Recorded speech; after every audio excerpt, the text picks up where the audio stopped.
सभी को सादर नमस्ते जी। आप सभी का स्वागत है हमारे यूट्यूब चैनल वैदिक धर्म पर। और हम पढ़ रहे हैं सत्यार्थ प्रकाश का 11वां समोल्लास। और 11वें समोल्लास के अंदर आज हम चर्चा करेंगे गरुड़ पुराण के विषय में। गरुड़ पुराण के विषय में हम चर्चा बहुत ही विस्तार से करेंगे। क्या गरुड़ पुराण के अंदर जो यातनाएं लिखी हुई हैं, क्या वास्तव में जो मरने के बाद में जो आत्मा शरीर से निकल जाती है, किस प्रकार से उसकी जो कर्मों के आधार पर जो उसको सज़ा दी जाती है, उसको जो ईश्वर के द्वारा फल दिया जाता है, वो वाकई में क्या सत्य में इसी प्रकार जो गरुड़ पुराण के अंदर लिखा हुआ है, इसी प्रकार से नरक और स्वर्ग की प्राप्ति जो आत्मा निकल चुकी है शरीर से, जिसकी मृत्यु हो चुकी है जिस व्यक्ति की, क्या वास्तव में इसी प्रकार से उसका कर्मफल ईश्वर के द्वारा दिया जाता है जिस जिस तरीके का गरुड़ पुराण के अंदर लिखा है। तो हम जो गरुड़ पुराण है इसके विस्तार से चर्चा करेंगे आज, और इसको स्पष्ट समझाएंगे कि वास्तव में जो आत्मा जब मनुष्य के शरीर से या किसी भी प्राणी के शरीर से निकल जाती है, तो वो क्या किस प्रकार से वो अपने कर्म फल के सिद्धांत को ईश्वर के द्वारा किस प्रकार से वो लागू करता है, ईश्वर से कर्म फल सिद्धांत, और किस प्रकार से वो आत्मा भटकती है या नहीं भटकती, प्रेत योनि में जाती है या नरक योनि में जाती है या किस में जाती है। तो नरक और स्वर्ग के विषय में आज विस्तार से चर्चा करेंगे। वैदिक सिद्धांत क्या कहता है मृत्यु को लेकर, आत्मा को लेकर, और किस प्रकार से आत्मा की गति बताई गई है ईश्वर के द्वारा, उसको हम विस्तार से चर्चा करेंगे आज। क्योंकि लोगों का जो मानना है वो यही है कि जो पंडित पुजारी लोग हैं, जिन्होंने अपने इस प्रकार से जो दाह संस्कार आदि कराते हैं, क्रियाक्रम मृत्यु होने के बाद में व्यक्ति का कराया जाता है, तो अनेकों प्रकार के जो कर्म कांड हैं वो कराए जाते हैं उस मृत व्यक्ति के परिवार के द्वारा। तो सारे के सारे कर्म कांडों के विषय में भी हम समझेंगे। क्या वास्तव में जब तक व्यक्ति की जिसकी मृत्यु हो गई है उसको जो उसका परिवार है उसका ठीक प्रकार दाह संस्कार नहीं कराता, या उसके उसके जो मृत्यु हो गई जिस व्यक्ति की, उसके प्रति दान दक्षिणा आदि इस प्रकार के नहीं देता, तब तक वो प्रेत योनियों में रहता है, भटकता रहता है। किस प्रकार की जो व्यवस्था है वो बताई गई है, तो हम विस्तार से चर्चा करेंगे उस विषय में अभी। तो हम विस्तार से समझेंगे कि जितना भी ये कर्मकांड परिवार के द्वारा किए जाते हैं, कितनी की सत्यता है, और वास्तव में मृत्यु जो जिसकी मृत्यु हो गई, आत्मा जो निकल गई शरीर से, क्या इस प्रकार वो नरक योनियों में भटकती रहती है या नहीं भटकती, वास्तव में इसका सत्य क्या है, वेद क्या कहते हैं। तो वेदों के आधार पर हम समझेंगे। और ऋषि दयानंद ने सत्य प्रकाश के 11वें समोल्लास के अंदर किस प्रकार से इसकी व्याख्या की है, और हम विस्तार से समझेंगे इस विषय को। तो जितने भी लोग वीडियो को देख रहे हैं, वीडियो को चैनल से जुड़े हुए हैं, चैनल को सब्सक्राइब कर लें, वीडियो को लाइक कर दें। किसी प्रकार की शंका है तो कमेंट बॉक्स में लिख दीजिए, क्योंकि हम जो आर्य समाज के विद्वान हैं वो सभी के सभी अपना जो वैदिक प्रचार का कार्य है उसको निरंतर, जो हमारा हिंदू समाज जिसको हिंदू समाज कहा जाता है, हिंदू जाति जिसको कहा जाता है, क्योंकि हिंदू और आर्य ये एक ही हैं, लेकिन बिगड़ा स्वरूप मुग़लों के द्वारा दिए जाने के कारण ज़्यादातर लोग जो हैं वो अपने आप को हिंदू ही मानते हैं। क्योंकि आर्य शब्द उनको इस प्रकार से बताया गया है कि आर्य तो विदेशी थे, उन्होंने आकर आक्रमण किया और भारत के लोगों को गुलाम बनाया, उन पर अपनी अपनी यातनाएं सौंपी, और किस प्रकार के कर्मकांड आदि कराकर झूठा कर्मकांडों के आधार पर उनको फंसा कर उन पर यातना दी। तो इस प्रकार का जो अंग्रेज़ों के द्वारा, मुग़लों के द्वारा जो भाष्य किए गए हैं, मैक्स मुलर आदियों के द्वारा जितने भी इस प्रकार के कृत्य हुए हैं, सारे के सारे अंग्रेज़ों के द्वारा हुए हैं, मुग़लों के द्वारा हुए हैं। और सबसे बड़ा जो रोल इनमें रहा है वो अपने ही लोगों का रहा है। अपने लोग कौन? जो पौराणिक लोग थे, जो वेद विरुद्ध जिन्होंने अपने आचरण चलाना प्रारंभ कर दिया था, उन्हीं के आचरणों के कारण ये भारतवर्ष जो कभी विश्व गुरु रहा करता था प्राचीन काल में, मध्यकाल तक भी कुछ समय तक रहा, लगभग महाभारत के 1500 साल तक भी, तब तक भी ये विश्व गुरु रहा था। उसके बाद जब अनेकों प्रकार के मतांतर पनपे पौराणिकों की गलतियों के कारण, तो सब अपने अपने मतांतरों में अलग अलग चले गए। मनुष्यों का वर्गीकरण जो था वो हो चुका था। तो क्योंकि विचारधारा की जो व्यवस्था थी उस टाइम पे, विचारधारा के कारण ही, क्योंकि जो वैदिक विचारधारा थी लोग उससे अनजान, उसको ना जानने के कारण जो पौराणिक पंडित थे जो अपनी आजीविका चलाने के लिए कुछ वेदों के मंत्रों को सीख कर पढ़कर उनका यथावत रूप ना जानकर, उनको ना समझाकर, मनुष्यों को ना बताकर और अपने तरीके से उन वैदिक मंत्रों को इस प्रकार से दिखाकर उनके उनके उनके अंदर मिलावट कर कर कुछ ना कुछ अपने दोहरे से उनके अंदर वाक्य जोड़कर जो इस प्रकार प्रपंच चलाना प्रारंभ कर दिया। और क्योंकि जब प्रपंच शुरू हुआ पौराणिकों के कारण, तो इसी प्रकार के मत पंथ संप्रदाय, इनके रूढ़िवादिता से, इनकी पाखंडता के कारण जो मनुष्य थे, मनुष्य वर्ग, क्योंकि इन्होंने इस प्रकार की जो लीला चला दी थी, तो लोग परेशान होकर इस प्रकार के अंधविश्वास से बचने के कारण वो अलग अलग जो मतांतरों में चलने प्रारंभ हो गए। और इन्हीं की गलतियों के कारण जो कुछ थोड़े विद्वान लोग थे, उन्होंने अपने अपने मत पंथ संप्रदाय चलाए थे, लेकिन चलाए तो थे वो थे सही के लिए, लेकिन उन्होंने उस रूढ़िवादिता को पूरा समाप्त ना कर पाए और उन्होंने वो उनके चलाए हुए उनके अनुयायी जो थे, जो उनके रोल करने वाले लोग थे, मतांतरों को चलाने वाले, जैन हो, चाहे बौद्ध हो, चाहे ईसाई हो, चाहे यहूदी हो, क्योंकि ये सारे के सारे जितने भी निकले हों, सारे के सारे वैदिक धर्म में से निकले हों। सबसे पहले प्राचीन काल में एक ही धर्म हुआ करता था, सत्य सनातन वैदिक धर्म, और उसी में से ये सारे के सारे निकले हैं। तो उसमें से निकलने के कारण ही जब वेदों के विद्वान नहीं रहे, तो लोगों ने इस प्रकार की अपनी जो गतिविधि थी वो चलानी प्रारंभ कर दी। महाभारत काल तक का समय रहा, उसमें इस प्रकार की गतिविधि होनी प्रारंभ हो गई थी।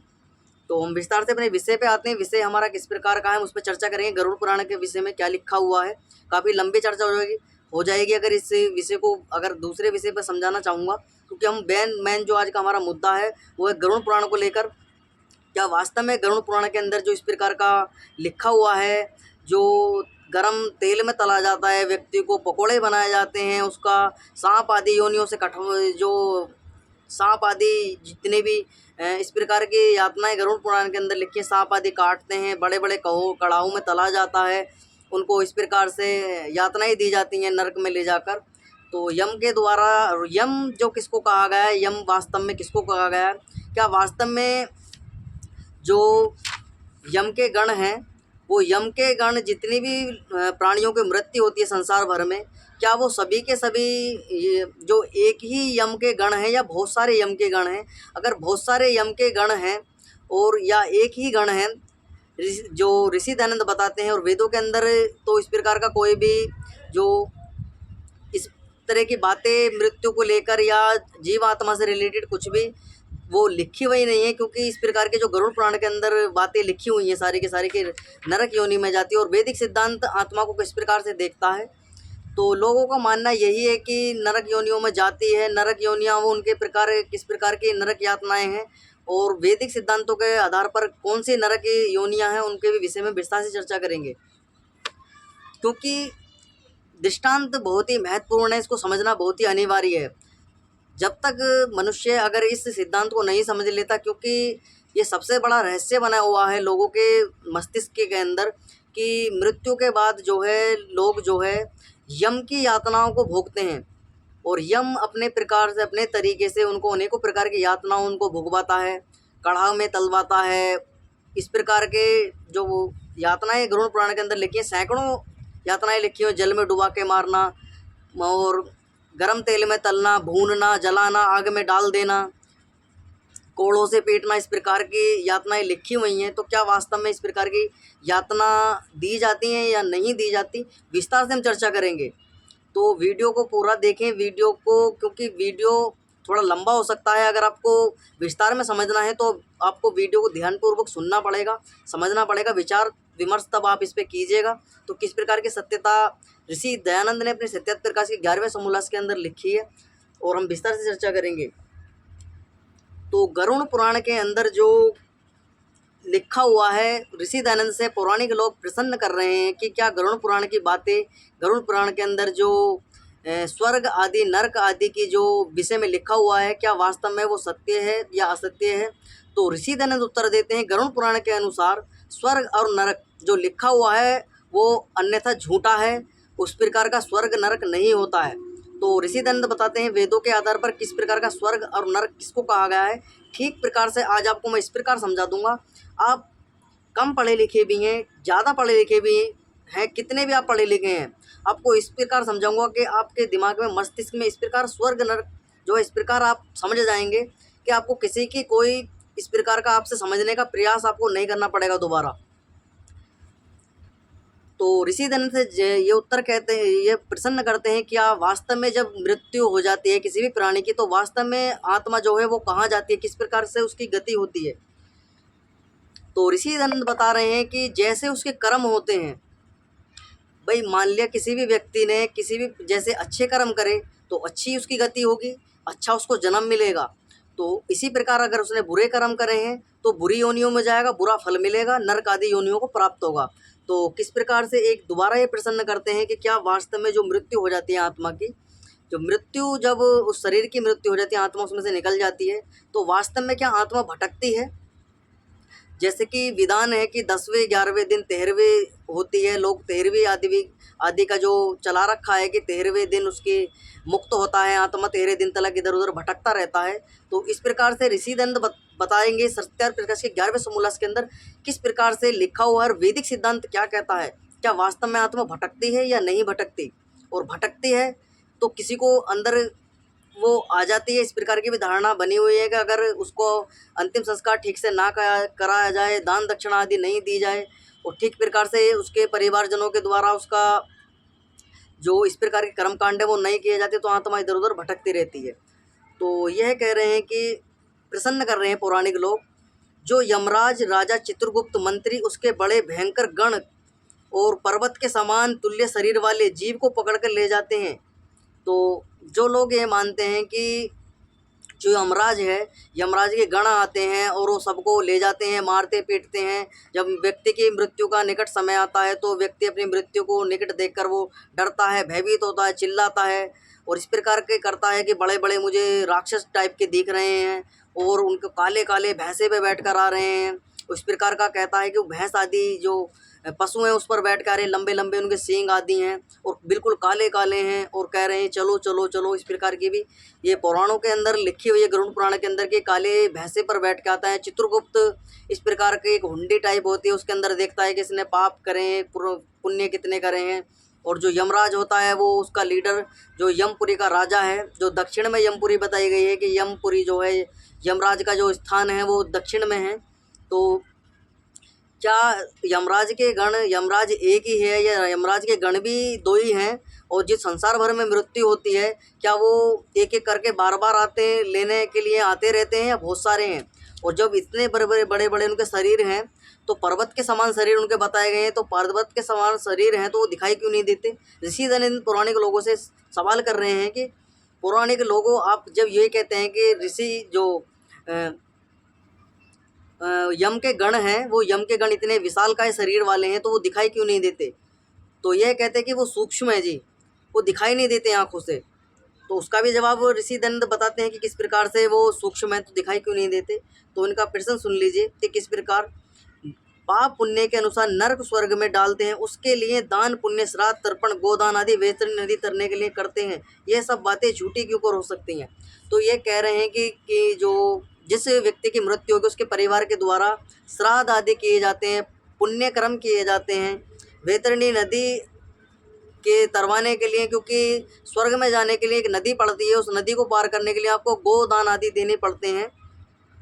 तो इस प्रकार किस प्रकार इन्होंने लिखा है अपने गरुड़ पुराण के अंदर, उसकी क्या सत्यता है पूरी विस्तार से समझेंगे हम। अभी मैं आपको समझा रहा हूँ किस प्रकार से टॉपिक इनका चलेगा, वो आगे पूरा रिलेटेड इसका जो पूरा प्रश्न है वो आप ध्यानपूर्वक सुनिए और फिर विस्तार से हम चर्चा करेंगे इसके ऊपर। तो ये कह रहे हैं कि किस प्रकार से ये झूठी हो सकती हैं।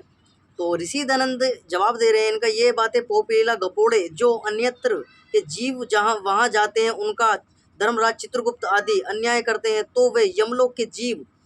तो ऋषि दयानंद इनसे क्वेश्चन कर रहे हैं, इनसे पूछ रहे हैं कि अगर जो मृत्यु लोक यानी भूलोक पर रहने वाले प्राणी हैं वो किसी प्रकार का पाप जो दुर्व्यवहार आदि करते हैं, पाप आदि करते हैं, तो उनको तो यम के दूत उनको यातनाएं देते पकड़ कर ले जाते हैं। तो जो यम के दूत हैं, जो यमराज जिस यमपुरी है उसके अंदर जो जितने भी चित्रगुप्त आदि हैं, ये यम के गण आदि हैं, ये किसी प्रकार का कार्य उधर उसके अंदर कर देते होंगे तो उनको कौन यातना देता होगा, कौन उनको इस प्रकार की यातना देता होगा, क्या वास्तव में उनको यातना दी जाती होगी। तो ये किसी प्रकार का जवाब नहीं देते हैं। तो ऋषिदंत कहते हैं अगर इसी प्रकार का होगा तो उनके लिए अलग से यम लोक बनाया हुआ होगा उनके लिए, जिसमें उनको अलग से यातनाएं दी जाती होंगी। तो वहाँ के न्यायाधीश उनका न्याय करें। और पर्वत के समान यम गणों के शरीर हों तो दिखते क्यों नहीं है, और मरने वाले जीव को लेने में छूट द्वार में उनकी। तो ऋषिदंत कह रहे हैं जब वो लेने आते तो वो तो किसी गली मोहल्ले में या घर के आसपास ही फंस जाते होंगे, जब इतने इतने विशालकाय शरीर वाले यमगण हैं। तो क्यों क्या वो दो ही यमगण हैं या बहुत सारे यमगण हैं, तो उसका भी जवाब दे रहे हैं ऋषि दयानंद सरस्वती। छोटे द्वार में नहीं आते होंगे, गली मोहल्लों में फंस कर रह जाते होंगे, सूक्ष्म देह भी धारण करें ले तो प्रथम। तो ये कह रहे हैं कि अगर सूक्ष्म है, सूक्ष्म का अर्थ है, सूक्ष्म का अर्थ होता है निराकार, जो इतना सूक्ष्म है जो आंखों से भी नहीं दिखाई देता है। सूक्ष्म दो तरह के हैं, एक तो वो पदार्थ जो प्रकृति से बने हुए हैं, एक वो सूक्ष्म तत्व जो अनादि हैं। अनादि कौन कौन से सूक्ष्म तत्व हैं?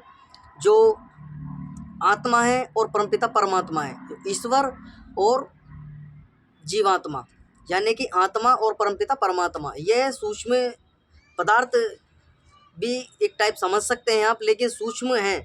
सूक्ष्म का मतलब होता है जो अदृश्य, जो दिखाई नहीं देता, सिर्फ महसूस किया जा सकता है। अब हम जो व्यक्ति हैं, हम शरीर के अंदर, हमारे अंदर जो आत्मा है वो इतनी सूक्ष्म है। हम वास्तव में जो व्यवहार कर रहे हैं शरीर का व्यवहार है, वास्तव में जो हमारी आपकी आत्मा है वो सूक्ष्म है, वो दिखाई नहीं देती, और वो शरीर के अंदर इस प्रकार वो घूमती रहती है पूरे शरीर में। वो निश्चित नहीं है, निश्चित स्थान उसका बताया कि हृदय में रहती है, हृदय के पास जो है उसका स्थान बताया गया है आत्मा का। तो वास्तव में वेदों के अंदर तो ये लिखा हुआ है कि जो हमारी आत्मा है शरीर के अंदर, जब शरीर धारण कर लेती है आत्मा, तो वो पूरे शरीर के अंदर वो घूमती रहती है, अपनी गति करती रहती है। तो निवास स्थान, जो मुख्य निवास स्थान आत्मा का है, वो आत्मा का निवास स्थान वो मनुष्य या किसी भी प्राणी का, जो भी जीव जंतु आदि जिसका भी शरीर, जितनी भी योनियाँ हैं, उनके हृदय में वो जीव आत्मा का स्थान बताया गया है। तो ऋषि दयानंद इनसे पूछ रहे हैं कि क्या जब तुम ये कह रहे हो कि पर्वत के समान है, और दूसरा सवाल आप ये कर रहे हैं कि वो पर्वत के समान वो सूक्ष्म है, तो ऋषि दयानंद पूछ रहे हैं प्रथम तो शरीर बड़े बड़े आप पोप जी बिना अपने घर के वहाँ के धर लेंगे। तो ऋषि दयानंद उनसे पूछ रहे हैं कि आप तो कह रहे हैं कि उनके बड़े बड़े शरीर हैं, और दूसरा आप कह रहे हैं कि वो अति सूक्ष्म है। तो पर्वत शरीर बड़े बड़े हाफ पोप जी बिना अपने घर में क्यों, जब जंगल में, तो इस प्रकार उनसे सवाल कर रहे हैं ऋषि दयानंद। जब जंगल आदि में एकदम जो मनुष्य आदि किसी जंगल में आग आदि लग जाती है और वहाँ सैकड़ों जो जीव हैं वो उनके प्राण छूट जाते हैं, तो उनको किस प्रकार से, क्या उनको भी यमगण लेने आते हैं? तो उनको पकड़ने के लिए असंख्य यम के गण आवे तो वहाँ अंधकार हो जाना चाहिए। तो ऋषि दयानंद इनसे पूछ रहे हैं अगर जो बहुत सारे जीव जंतु पशु पक्षी आदि मरते हैं, तो वास्तव में तो यमराज के दो ही गण हैं। अगर इतने सारे सैकड़ों प्राणियों की मृत्यु दिन भर में होती है, लाखों प्राणी मरते हैं, तो क्या सबको एक साथ लेने आते हैं या एक एक करके सबको लेकर जाते हैं? एक एक करके लेकर जाएं तो पहले यमपुरी की इन्होंने जो दूरी बताई है वो काफ़ी लंबी दूरी इन्होंने बताई है। अगर इतने उनको छोड़ने जाएंगे तो इतने तो वो व्यक्ति उसकी आत्मा वो कहाँ रहेगी, या जीवित रहेगा या मृत्यु पड़ा रहेगा या दोबारा उसको मरना पड़ेगा। तो इनका कुछ भी समझ में नहीं आता कि किस प्रकार से इन्होंने पौप लीला अपनी पुराण के अंदर, गरुड़ पुराण के अंदर लिखी है।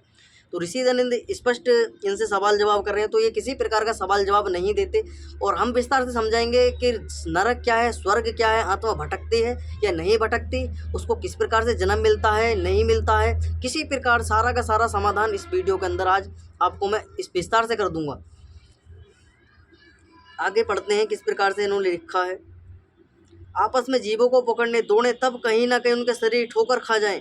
तो जब वो एक दूसरे को, जो मृत्यु जिनकी हो गई है शरीरों की, आत्मा को जो वो पकड़ते हैं यम के गण, तो क्यों इतने बड़े बड़े भयंकर हैं, और आत्मा तो बहुत ही सूक्ष्म है, वो किसी के पकड़ने में नहीं आती, और यम के गणों का तो शरीर बहुत विशालकाय है, और ये एक दूसरा कह रहे हैं कि वो सूक्ष्म है। तो ये कह रहे हैं अगर समान शरीर उनका लगा जाए तो विशालकाय शरीर, तो वो आपस में भिड़ जाए, आपस में उनका शरीर अनात्मा इतनी सूक्ष्म है वो दिखाई भी नहीं देती आंखों से। जब किसी, आपने भी देखा होगा, आपने महसूस भी किया होगा, जब किसी व्यक्ति की मृत्यु हो जाती है तो क्या वास्तव में उसकी आत्मा निकलती हुई किसी ने देखी है? नहीं देखी ना, क्योंकि आत्मा सूक्ष्म है। आत्मा हमारे शरीर का विषय नहीं है, ईश्वर और आत्मा हमारे शरीर का विषय नहीं है। जो लोग ये मानते हैं कि भगवान को हमने देख लिया, भगवान को हमने पा लिया, तो वो उनकी बातें झूठी हैं। भगवान को ना कोई पा सकता है ना देख सकता है। भगवान को सिर्फ ईश्वर को सिर्फ महसूस किया जा सकता है। और महसूस किस प्रकार से किया जा सकता है? उसके गुण कर्म स्वभाव के आधार पर ईश्वर को जो है महसूस किया जा सकता है, क्योंकि ईश्वर जो है आत्मा का विषय है, कोई शरीर का विषय नहीं है। मन बुद्धि चित्त इनका विषय नहीं है ईश्वर। ईश्वर को अगर हमें समझना है, आत्मा को हमें समझना है, तो इन दोनों के लिए हमें समाधि अवस्थित जो वैदिक सिद्धांत वेदों के अंदर लिखे हैं उस प्रक्रिया को हमें पूरा उसका पालन करना होगा। वैदिक नियमों का पालन कर कर वेदों के अंदर जो विद्या लिखी हुई है, समाधि आदि लगानी होगी, यम नियमों का पालन करना पड़ेगा, तब जाकर हम ईश्वर तक पहुंच सकते हैं, ईश्वर को महसूस कर सकते हैं, ईश्वर के गुण कर्म स्वभावों को ठीक ठीक प्रकार उनकी जानकारी कर सकते हैं। वास्तव में हम ईश्वर को देख नहीं सकते। हम सूक्ष्म से सूक्ष्म भी हो जाएं तब भी हम ईश्वर को नहीं देख सकते, क्योंकि ईश्वर आत्मा का विषय है और आत्मा भी आत्मा को नहीं देख सकती है। तो हम विस्तार से चर्चा करेंगे कि क्यों नहीं देख सकती है। क्योंकि हम जब आपने एक चीज़ महसूस की होगी, जब आप कभी आंखें बंद करते हो तो आप बिगर आंखों के भी आपके कल्पना में, आपके मस्तिष्क के अंदर एक चित्र चलता रहता है किसी प्रकार का। जो आप सोचते हो तो आंख तो आपने बंद कर ली, जो भौतिक चक्षु हैं हमारे, जो आंख हैं, जो हमारे गोलक हैं जिससे हम देख रहे हैं, भौतिक प्रकृति को देख रहे हैं, इनको जब हम बंद कर लेते हैं तो किसी प्रकार का दृश्य हमें सामने वाला नहीं दिखाई देता। लेकिन जब हम मस्तिष्क में उसका विचार करते हैं, उस चित्र का विचार करते हैं, तो वास्तव में वो चित्र हमको दिखाई देता है। तो आगे लिखते हैं ऋषि दंत किस प्रकार से, तो इन्होंने लिखा है कि श्राद्ध तर्पण आदि पिंडदान उन मरे हुए जीवों को नहीं पहुंचता, किंतु मृतकों के प्रतिनिधि पोप जी के घर उधर उधर हाथ में पहुंचाते हैं। तो ये लोग कह रहे हैं अगर जो जितने भी जीव जंतु पशु पक्षी आदि हैं उनकी मृत्यु जब हो जाती है, उनका तो किसी प्रकार का जो है, किसी प्रकार का तर्पण श्राद्ध आदि किसी प्रकार का नहीं किया जाता, तो आप जो मनुष्य शरीर है उसका क्यों करते हैं? तो वास्तव में दाह संस्कार इस विस्तार से हम समझेंगे किस प्रकार से इन्होंने अलग ही पोप लीला बताई है, उसका समझना आपके मस्तिष्क में नहीं आएगा। मैं अपने आप जो वेदों का स्वरूप है उसके हिसाब से मैं आपको समझाने का प्रयास करता हूँ, ठीक प्रकार से आप ध्यानपूर्वक सुनिए। क्योंकि जो आत्मा है, जब किसी भी व्यक्ति की मृत्यु हो जाती है तो आत्मा जो है वो ईश्वर के अधीन हो जाती है। ईश्वर के अधीन होने के बाद जो है आत्मा बेहोश हो जाती है और किसी प्रकार का उसको जो है, किसी भी प्रकार का उसको पता नहीं रहता है कि मुझे करना क्या है, मुझे जाना कहाँ है, मैं कहाँ जा सकता हूँ। किसी भी प्रकार का उसके सोच समझ मन बुद्धि चित्त जो होता है वो बिल्कुल शून्य हो जाता है। वो बेहोशी, जो आपने देखा हो किसी व्यक्ति की, जो कोई व्यक्ति किसी को नशे आदि का इंजेक्शन दे दिया जाता है किसी प्रकार का सर्जरी आदि करने के लिए, ट्रीटमेंट आदि करने के लिए, तो किसी भी प्रकार का जब उसे नशीला कोई इंजेक्शन आदि या दवा आदि दी जाती है तो वो बेहोश हो जाता है। और बेहोश होने के बाद में उसके शरीर के साथ में हम जो चिकित्सक लोग होते हैं, जो डॉक्टर होते हैं, वो किसी प्रकार का उसके शरीर के साथ में जो है अंगों के साथ में परीक्षण करते हैं, उसको ट्रीटमेंट आदि करते हैं, हड्डी वगैरह जो जोड़ने आदि का कार्य करते हैं, जो पेट आदि का ऑपरेशन आदि भी करते हैं, किसी प्रकार की सर्जरी जो करते हैं डॉक्टर, तो उनको एक इंजेक्शन दे दिया जाता है। तो उनका जो शरीर है वो वास्तव में जो शरीर है उसकी जो ज्ञानेंद्रियाँ हैं वो काम करना बंद कर देती हैं, जिससे उसका ज्ञानेंद्रियों से उसका संपर्क कट जाता है और किस प्रकार से उसे महसूस नहीं, वो देखता तो है लेकिन वो महसूस नहीं कर पाता है। लेकिन इस प्रकार की भी जो चेतना है वो नहीं होती आत्मा के विषय में, इस प्रकार की भी चेतना नहीं होती। वो चेतना मनुष्य के जो शरीर है उसके अंदर तो होती है, लेकिन वो किस प्रकार से होती है वो देखता है, लेकिन जब उसको होश आएगा ठीक प्रकार से वो उसके ज्ञानेंद्रिय जो हैं जो काम करना बिल्कुल बंद कर देती हैं, वो शून्य की अवस्था में चला जाता है व्यक्ति। तो इसी प्रकार जब किसी भी प्राणी के व्यक्ति की मृत्यु हो जाती है तो आत्मा ईश्वर के अधीन हो जाती है, ना तो वो भटकती है ना किसी प्रकार का इधर उधर गति करती है। तो जैसे जैसे उस आत्मा ने मनुष्य शरीर के अंदर कर्म किए थे, जो कर्म किए थे उस मनुष्य शरीर के अंदर, तो उसी के यहाँ पर उस कर्मों का जो है एक संतुलन ईश्वर देखता है कि इसने अच्छे कर्म कितने किए थे, गलत कर्म कितने किए थे, तो उनका एक तोल टाइप कह सकते हैं, उनका एक विभाजन ईश्वर करता है कि सबसे ज़्यादा पाप कर्म कितने हैं, पाप ज़्यादा हैं इसके या पुण्य ज़्यादा हैं।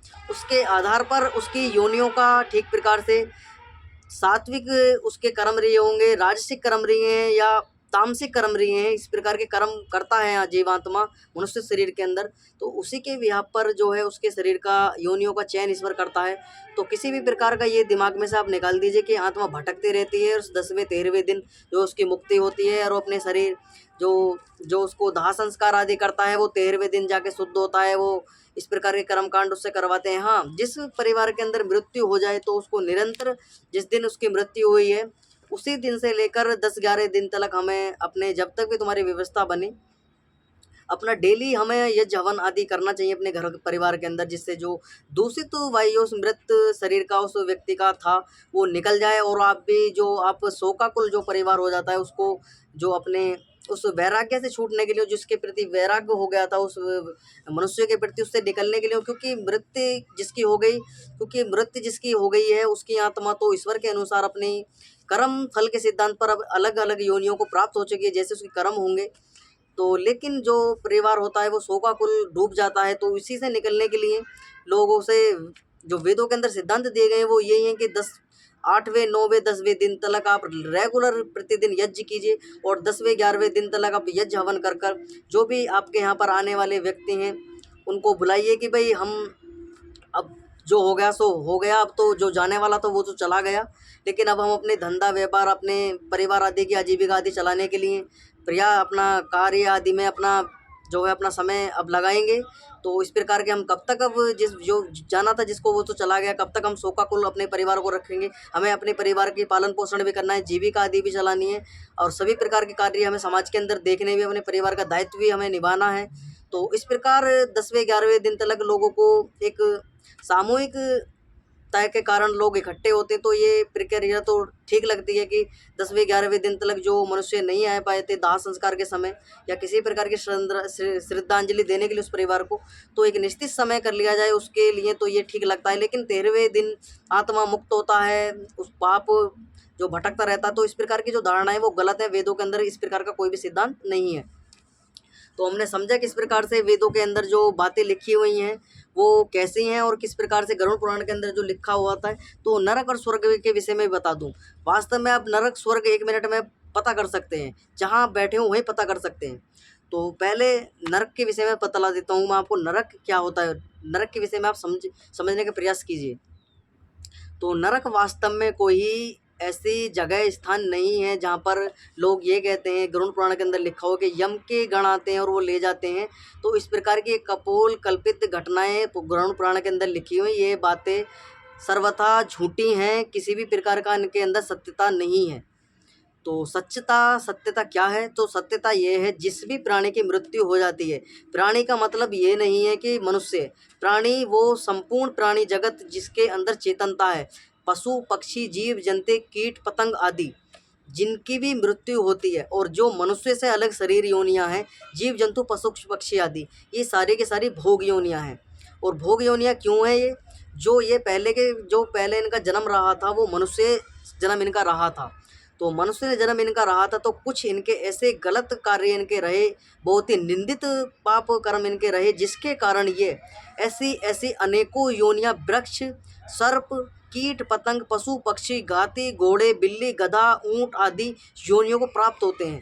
तो ये क्यों प्राप्त होती हैं उनको योनियां, तो ये योनियां इनके कर्मों के आधार पर प्राप्त होती हैं। अगर ये वास्तव में धर्मानुष्ठान का कार्य करते, धार्मिक क्रियाओं को करते, धर्म के अनुसार चलते, वेदों के अनुसार अपना जीवन को जीते, किसी की निंदा चुगली पाप, किसी के साथ में हत्या विरोध वेद विरोध, इस प्रकार का किसी के साथ व्यवहार दुराचार बलात्कार मांसाहार शराब आदि, ये जितने भी निंदित कर्म अगर इनको त्याग कर वो अच्छे कर्म जो वेद अनुकूल कर्म है, जैसे परोपकार आदि करना, सेवा करना, सत्कार करना, विद्या का दान देना, विद्या पढ़ना, वेद पढ़ना, माता पिता की सेवा करना, गुरुजनों की सेवा करना, समाज का भला करना, समाज को ठीक दिशा पर लेके जाना, समाज का परोपकार आदि करना, राष्ट्र की उन्नति करना, अपनी उन्नति करना, अपनी आत्मा की उन्नति करना, इस प्रकार का कार्य करते, तो ये वास्तव में इनको दो गति इनकी होती, या तो ये मनुष्य शरीर में जाते, या ये मनुष्य शरीर जन्म मरण से छूटकर ये आत्मा को जो ईश्वर के सानिध्य में आत्मा जाकर मुक्ति सुख का जो मुक्ति का सुख है उसको भोगती।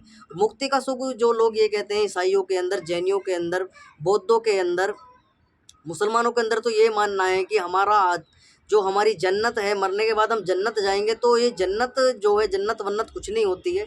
ऐसी इनका जो ये कहते हैं कि हमारा तो अल्लाह 7वें आसमान पर रहता है, ऐसी जो ईसाई लोग हैं वो भी कहते हैं कि हमारा तो चौथे आसमान पर रहता है। तो चौथा वोथा आसमान कुछ नहीं होता। लोगों के विषय में ये गलत धारणा है कि लोग आकाश किसको मानते हैं, आसमान किसको मानते हैं। तो ये कहते हैं कि जो ऊपर ऊपर नीला नीला दिखाई देता है जी, और ये काला काला दिखाई देता है जी, यही आकाश है। तो वास्तव में आकाश वो है, जैसे कि मैं अपने हाथ की गति कर रहा हूँ, इधर उधर आपके हाथ, अपने हाथ को हिला रहा हूँ, जो हम आर पार देख रहे हैं, जो पारदर्शी है, वही आकाश है। आकाश यानी निर्वात, जो खाली स्थान है, जो ये खाली स्थान दिखाई दे रहा है, ये जो आपको आकाश में दिखाई देता है पूरा का पूरा नीला काला पीला, ये सारे के सारे या तो जल है, या प्रकृति के जो कण हैं, जो धूल मिट्टी या प्रदूषण आदि है, वो दिखाई देता है काला काला धुंधला धुंधला आपको। वास्तव में जो आकाश का शुद्ध स्वरूप है वो यही है, वो निर्वात है, मतलब खाली स्थान जिसमें हम गति कर रहे हैं, मतलब अपना हाथ देख रहे हैं, या आप आर पार का हम दिखाई जो दे रहा है, या हम आकाश के कारण देख रहे हैं एक दूसरे को, या इधर दूर दृष्टि जो हमारी पड़ती है, दूर से दूर हम देखते हैं इधर उधर, तो ये हम आकाश के कारण देख पाते हैं। क्योंकि निर्वात न हो और बीच में कोई दीवार खड़ी कर दी जाए तो हम आर पार नहीं देख सकते। तो आकाश होना बहुत ही आवश्यक है। तो जो लोग ये कहते हैं कि 7वां आसमान, 8वां आसमान, तो इस प्रकार का कोई नहीं होता। न जन्नत है, न चौथा आसमान है। आसमान एक ही है, एक ही आकाश है। ऐसे कोई भी आकाश इसके सिवा पूरे ब्रह्मांड का आप परिक्रमा कर लो, पूरे ब्रह्मांड की जानकारी क्यों ना कर लो, ये जो सर्वत्र आपको आकाश दिखाई दे रहा है, यही आकाश सब जगह है। इसके अलग कोई भी आकाश नहीं है। हाँ, ग्रह मंडल तारे नक्षत्र तो ये तो हैं, ग्रह तो बहुत सारे हैं। ग्रह को तो आप कह सकते हैं कि सूर्य भी है, चंद्रमा भी हैं, तारे भी हैं, बृहस्पति भी है, बुध ग्रह भी है। तो इस प्रकार के जो हैं अनेकों प्रकार के ग्रह तो हैं, लेकिन जैसा आकाश इस पृथ्वी पर है वैसा ही आकाश चंद्रमा पर भी है, बृहस्पति ग्रह पर भी है, सब जगह है ऐसा ही आकाश है। तो किसी प्रकार का जो मृत्यु हो जाती है तो आत्मा जो है ईश्वर के अधीन हो जाती है, आत्मा इधर उधर भटकती नहीं है। तो ईश्वर अपने सानिध्य में उस आत्मा को ले लेता है, और इस प्रकार की जब उसको जन्म देना होता है आत्मा का, कर्म के आधार पर वो एक माता पिता का चयन ईश्वर के द्वारा किया जाता है कि कहाँ जैसे इसके कर्म है, कहाँ इसके जैसे इसके कर्मों के अनुसार ऐसे माता पिता का चयन ईश्वर करता है, और उस आत्मा को ले जाता है अपने अनुसार। आत्मा की गति जो होती है वो ईश्वर के सानिध्य में होती है। ईश्वर उस आत्मा को गति करवाता है उस शरीर के अंदर, उस पिता के शरीर के अंदर। चाहे वो पिता परशु के अंदर, जैसे कि आप देख सकते हो, हाथी हो सकता है, मनुष्य के अंदर कोई मनुष्य हो सकता है, कोई पिता जैसे किसी भी प्रकार का। तो वो आत्मा जो जाती है वो सबसे पहले पिता के शरीर में जाती है। पिता में आप ये नहीं मान सकते, पिता का अनुमान ये लगा लीजिए, पिता जैसे पशु पक्षियों में भी होते हैं, सबके माता पिता होते हैं, पशु पक्षियों के माता पिता होते हैं, मनुष्यों के माता पिता होते हैं, जीव जंतुओं के माता पिता होते हैं। तो वो सबसे पहले माता पिता के जो शुक्राणु यानी वीर्य के अंदर उस आत्मा को ईश्वर डाल देता है, भेज देता है। और जब वो कभी भी, जब उसको लगता है कि अब ये संसर्ग ये करेगा, अब ये माता के साथ किसी की भी जब गर्भ धारण का करने का समय आएगा, तो वो पिता के द्वारा, वो वीर्य के द्वारा वो माता के गर्भ में वो आत्मा चला जाता है, और वहीं से उस आत्मा का विकास होना प्रारंभ हो जाता है। तभी जाकर जो शरीर का विकास है वो होना प्रारंभ हो जाता है। वहीं से एक योनि नई बनती है, चाहे वो पशु की योनि बनो। अगर वो पशु की योनियों में गए होगे तो पशु बनता है, अगर मनुष्य की योनि में गए हो कोई मनुष्य पैदा होता है। इसी प्रकार पशु पक्षियों जीव जंतुओं के योनियों में डाल देता है ईश्वर। तो इसी प्रकार कर्म फल सिद्धांत चलता है उसी के आधार पर, और स्वर्ग नरक आदि का चयन ईश्वर करता है। तो नरक के विषय में समझा, अब आपको मैं बता देता हूँ स्वर्ग क्या है। स्वर्ग वो है, ये सबसे बड़ा स्वर्ग जो है हमारा मनुष्य शरीर है स्वर्ग।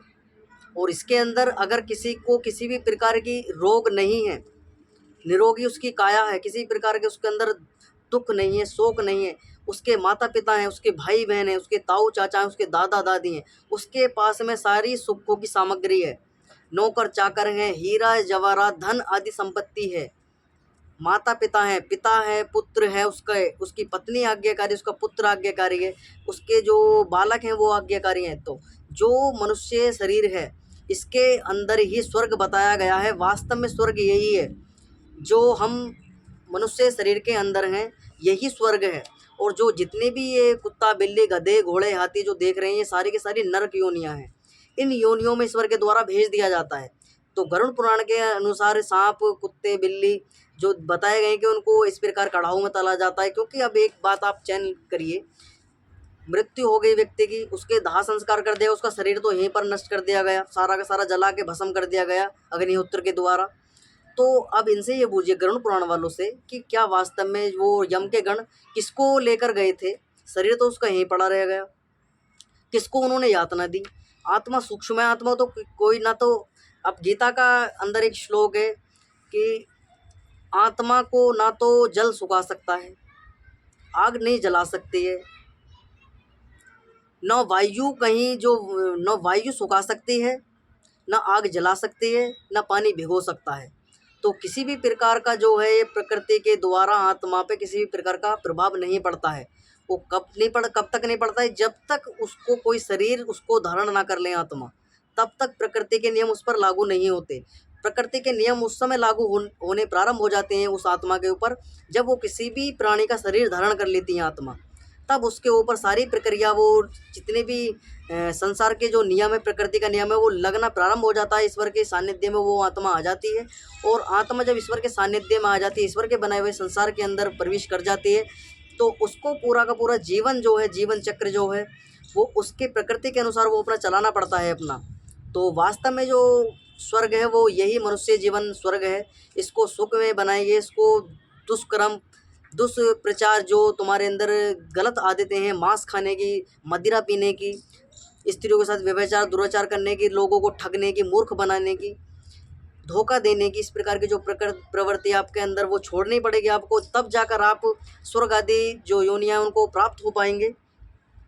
तो इस प्रकार से नर्क और स्वर्ग के विषय में बताया गया। वास्तव में जो गरुड़ पुराण के अंदर जो ये लिखी हुई हैं, ये इस प्रकार से बताई गई हैं कि जिस प्रकार से ये बनाए गए पौराणिक लोगों के, जिस प्रकार से वो आपको इस प्रकार डरा धमकाकर आपसे जो है धन आदि का जो आजीविका आदि वो चलाएं, अपना पालन पोषण वो पंडित पुजारी कर सके अपने परिवार आदि का। तो इस प्रकार की कथाएं उन्होंने पुराणों के अंदर जो है लिख दी हैं, जिससे वो नासमझ लोग जो वेदों को नहीं पढ़े, वेद आदि सत्य शास्त्रों का अध्ययन नहीं करते, वो इनके बहकावे में आ जाते हैं और अपने अनेकों प्रकार के जो धन संपत्ति वो लुटा देते हैं, और धनीहीन होकर हा हुल्ला करते फिरते हैं, समाज के अंदर रोल पुकार मचाते हैं इस प्रकार की कि हम लुट गए, हम ठग लिए गए, हमारा जो है इस प्रकार का धंधा आदि चौपट हो गया है। तो एक कहानी इस प्रकार की ऋषि दयानंद ने अपने सत्य प्रकाश के अंदर दी है कि एक जाट जी की कहानी इसके अंदर आई है सत्य प्रकाश के 11वें समोल्लास के अंदर। और उस कहानी से आप समझ जाएंगे कि किस प्रकार से ये पोप लीला पौराणिकों के द्वारा चलाई गई। गरुड़ पुराण आदि लिखने वाले गपोड़े जो लिखे हैं वो किस प्रकार से उन्होंने चलाई। तो एक जाट होता है, क्योंकि जाटों को इस कहा गया है कि जाट मरा जब जानियो जब तैर भी हो जाए। तो इस प्रकार की कहावत भी बनी हुई है कि अनपढ़ जाट पढ़ा बराबर, और पढ़ा जाट जो है भगवान बराबर। इस प्रकार की भी कहानी चलती है जाटों के विषय में। ये उनकी अलग मान्यता है, क्योंकि जाट जो है अपने आप को ज़्यादा बुद्धिमान मानते हैं, हर बात को तर्कशील कर वो अपने सिद्ध करना चाहते हैं कि वो अपने आप से किसी को बुद्धिमान नहीं मानते, तो अपने आप को ज़्यादा बुद्धिमान मानते। तो इसी प्रकार एक जाट जी का उदाहरण जो है ऋषि दयानंद ने अपने सत्य प्रकाश के अंदर दिया है। तो दृष्टांत क्या दिया है कहानी के अंदर कि एक जाट होता है किसी नगर के अंदर। तो नगर के अंदर जब जाट होता है तो उसके यहाँ एक पुरोहित यानी पंडे का आना जाना होता रहता था उसके। तो उस जाट के यहाँ पर एक बहुत ही अच्छी दुधारू गाय, अच्छी नस्ल की गाय उसके यहाँ पर थी, उस जाट जी के यहाँ पर। और वो दूध बड़ा अच्छा दूध, स्वादिष्ट दूध वो देती थी। और वो जाट जो है उस दूध से अपने परिवार का, अपने बालकों का जो है पालन पोषण करता था। उसके यहाँ पर उस जो जाट था उसकी जो निगाह थी, जो पोप जी थे, जो पंडे पुजारी थे, उस पंडे की जो निगाह थी उस जाट जी की एक सीधी सादी गऊ पे, जो अच्छा स्वादिष्ट दूध देती थी, अच्छी नस्ल की गऊ थी, बड़ी सीधी गऊ थी। तो उस पर उसकी नज़र पड़ जाती है। तो प्लान बनाकर पहले तैयार रखता है कि किस प्रकार से मैं इस गऊ को जो है इस जाट से जो है प्राप्त करूं, इसका मीठा दुग्ध जो है मैं पान करूं उसका। क्योंकि जब वो उसका आना जाना उस पंडे का उस जाट जी के यहाँ पर था, तो वो कभी कभी वो दूध उस गऊ का पिया करता था, अपने परिवार आदि के लिए भी ले जाया करता था। तो जब वो ले जाता था तो उसने सोचा कि गऊ का दूध जो है बड़ा अच्छा स्वर्णिम दूध ये देती है, और तृप्त हो जाता है एकदम इसे पीने के बाद में शरीर। वाह वाह क्या होती जो अनुभूति हमें होती है, इस प्रकार का महसूस जाट जी करते थे। और परिवार भी बड़ा खुश होता था जो पोप जी का पोप जी का जो परिवार था वो भी उस दूध को पीकर खुश होता था। तो उसने पोप जी ने एक निश्चय कर लिया कि, और निश्चय क्या कर लिया कि जो जाट जी थे उनके पिताजी बड़े बुजुर्ग हो चुके थे, लगभग उम्र उनकी मृत्यु का समय निकट था। तो कोई कोई समय उनका बचा हुआ था। तो इस प्रकार का उनका शरीर का जो है वो प्राणांत होने का समय चल रहा था। तो किसी प्रकार महीने 2 महीने के बाद उस जो जाट जी के पिताजी थे उनका प्राणांत हो जाता है। तो प्राणांत हो जाता है तो वो जो पोप जी था पंडे, तो वो तो पहले से ही घात लगा के बैठा हुआ था कि जब किस प्रकार से मैं इस गौ को जो है प्राप्त करूं। तो उसने पहली योजना बना रखी थी। तो जब इसके पिता की मृत्यु हो जाएगी तो मैं इस गौ को इससे दक्षिणा में इसको दान स्वरूप मांगूंगा। और दान स्वरूप किस प्रकार मांगूंगा, जो इनके पिता हैं और पिता इस प्रकार के बताइए, अगर पिता को जो किसी की मृत्यु हो जाती है, अगर पंडे जो मांग ले दान दक्षिणा में, अगर ना दिया जाए तो उसके जो जिनका भी वो व्यक्ति जिसकी मृत्यु हुई है वो नरक आदि योनियों को प्राप्त होता है और उसकी आत्मा जो है इधर उधर भटकती रहती है। तो इसी के डर के कारण जब उसने बताया कि जी आपको तो गोदान पर करनी पड़ेगी, आपके पिता को वैतरणी नदी आदि तार करनी पड़ेगी, आपके पिता तो बड़े अच्छे थे और उनको स्वर्ग की प्राप्ति होगी अगर आप इस प्रकार जो है गोदान आदि कर दें। तो वो जाट जी जो थे उनसे कहते हैं कि भाई मेरे पिताजी की मृत्यु हो गई वो बात तो ठीक है, लेकिन भैया मेरे जो बाल बच्चे हैं, मेरे जो परिवार है, वो इस गौ के कारण ही मेरा परिवार चल रहा है, मेरी जो आजीविका आदि है, पालन पोषण जो हो रहा है मेरे परिवार का, इस गौ के दूध के कारण ही हो रहा है। तो भैया तू 10 रुपये जो है दक्षिणा स्वरूप ले ले और मेरी गाय को मत ले, और अन्य कोई तू गाय खरीद लेना दूसरी। तो वो पोप जी जो था पंडा वो कहता है जाट जी से कि भाई मुझे तो आप अपने पिताजी के लिए क्या इतना भी नहीं कर सकते? आपके पिताजी अपने धन संपत्ति इतनी आपके लिए छोड़ कर गए हैं और आप अपने आदि पिताजी को स्वर्ग में भेजने के लिए आप इतना भी नहीं कर सकते? आपके पिताजी तो इतने धन आपके लिए छोड़ गए हैं, तो एक उनके लिए आप एक गौ दान नहीं कर सकते? तो उससे शर्त रखता है गौ कैसी होनी चाहिए? गौ दूध देने वाली होनी चाहिए, बूढ़ी नहीं होनी चाहिए। पहला ही ब्यात यानी गाय का पहला ही बछड़े जो देती है गाय, जो पहली बार इसका ब्यात उसको बोलते हैं, जो पहली बार बच्चा गाय देती है, इस तरीके की गाय होनी चाहिए और अच्छे दूध देने वाली होनी चाहिए। तो वो कहता है कि अगर इस प्रकार की गाय लेनी तो आप मुझसे 20 रुपये ले लीजिए, 20 रुपये में तो गाय आ जाएगी इस प्रकार की आपकी। तो वो कहता है कि 20 रुपये नहीं, मुझे तो यही गाय चाहिए जो आपकी है।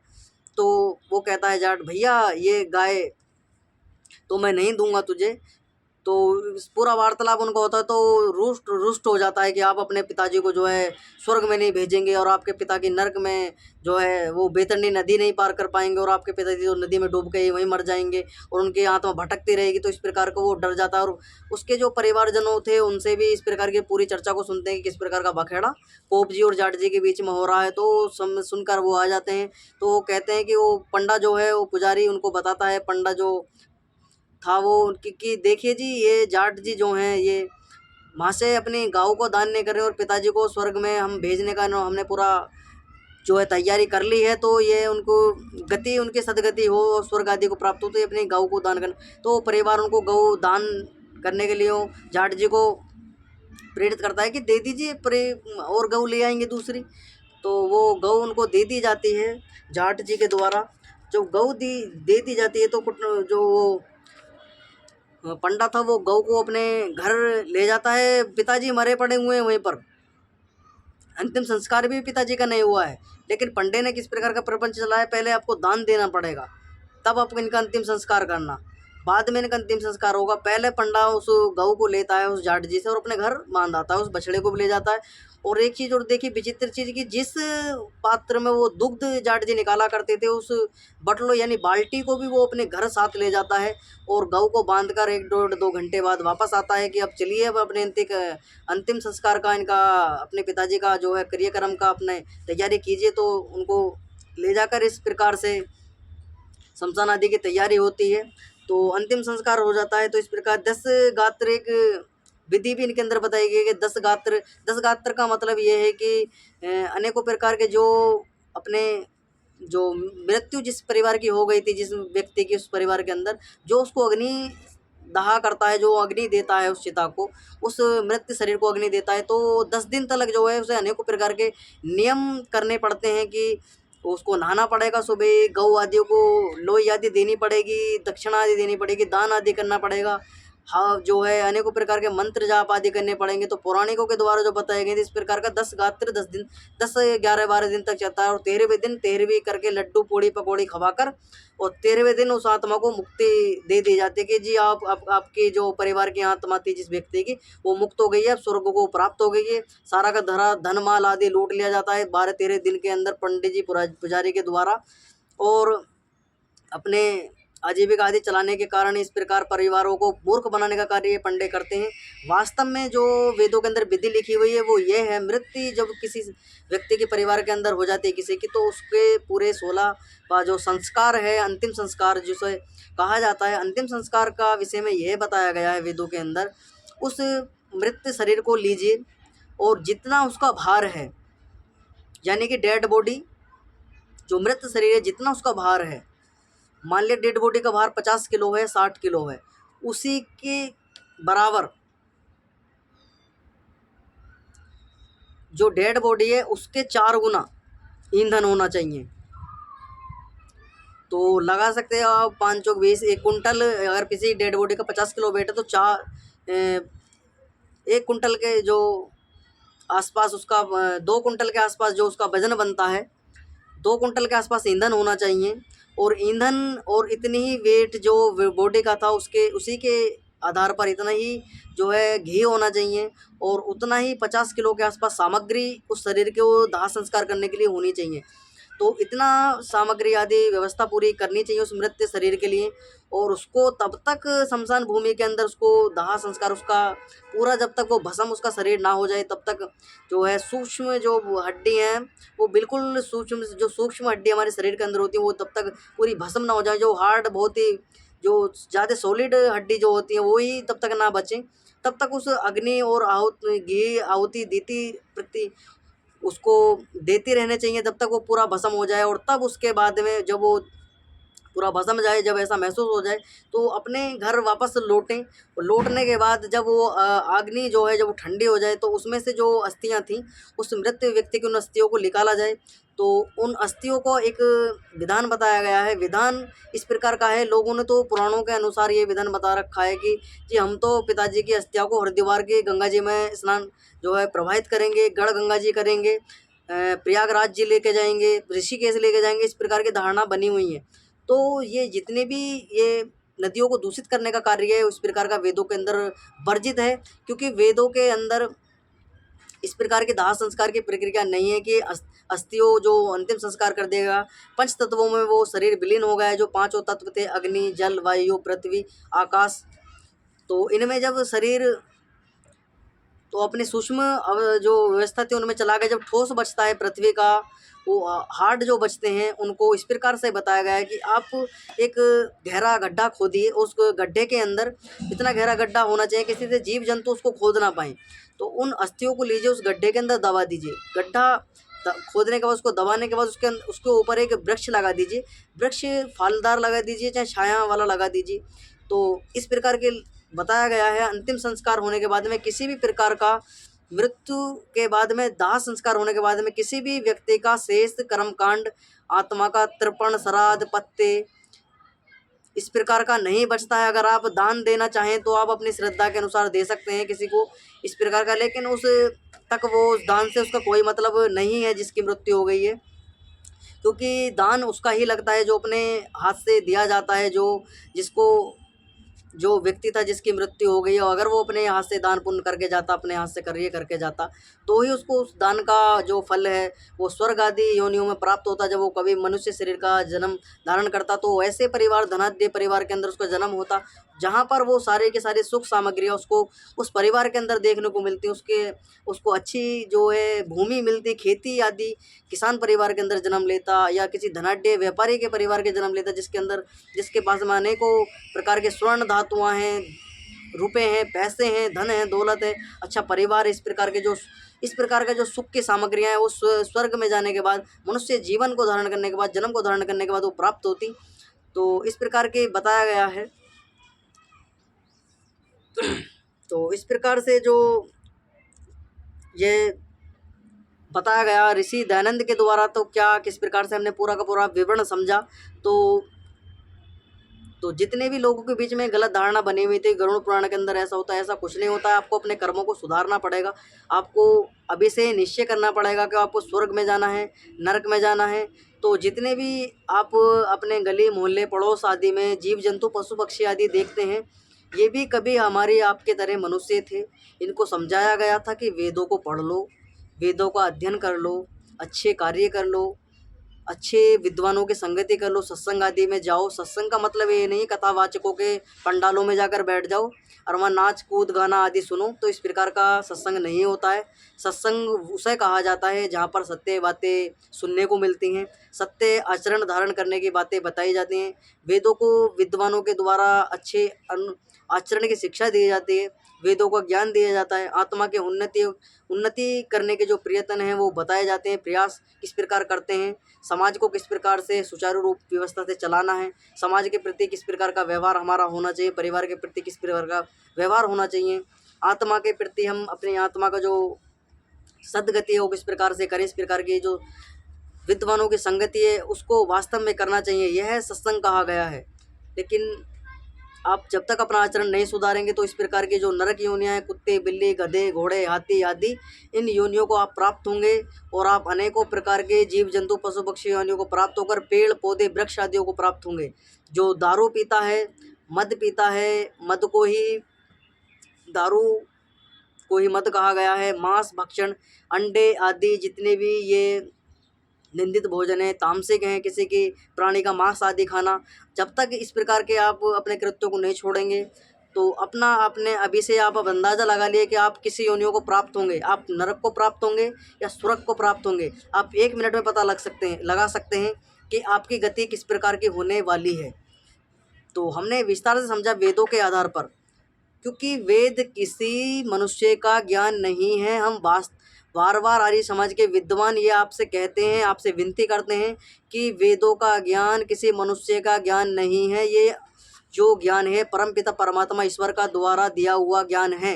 तो इसको जब तक आप धारण नहीं करेंगे, इसका आचरण नहीं करेंगे, धार्मिक जब तक आप नहीं बनेंगे, तब तक आप ऐसे ही मतांतरों के चक्कर में फंसेंगे और अपने परिवार की, अपने धन की इस प्रकार से जो है सद्गति नहीं होगी और वो दुर्गति को प्राप्त होगा। आप भी दुर्गति को प्राप्त होंगे, अपने परिवार को भी करेंगे, अपने धन संपत्ति को लुटा बैठेंगे। पाखंड के कारण बलि प्रथा जितने भी समाज के अंदर देखने को मिलती है, लोग अपने कार्य आदि को सिद्ध करने के लिए जो जीव जंतु हैं उनकी बलि आदियाँ दी जाती हैं। तो इस प्रकार का घृणित कार्य करना वेदों के अंदर वर्जित है। किसी प्रकार का जो मांस आदि, मीट मदिरा आदि, अंडे आदि, बलि प्रथा आदि किसी प्रकार का वेदों के अंदर नहीं है।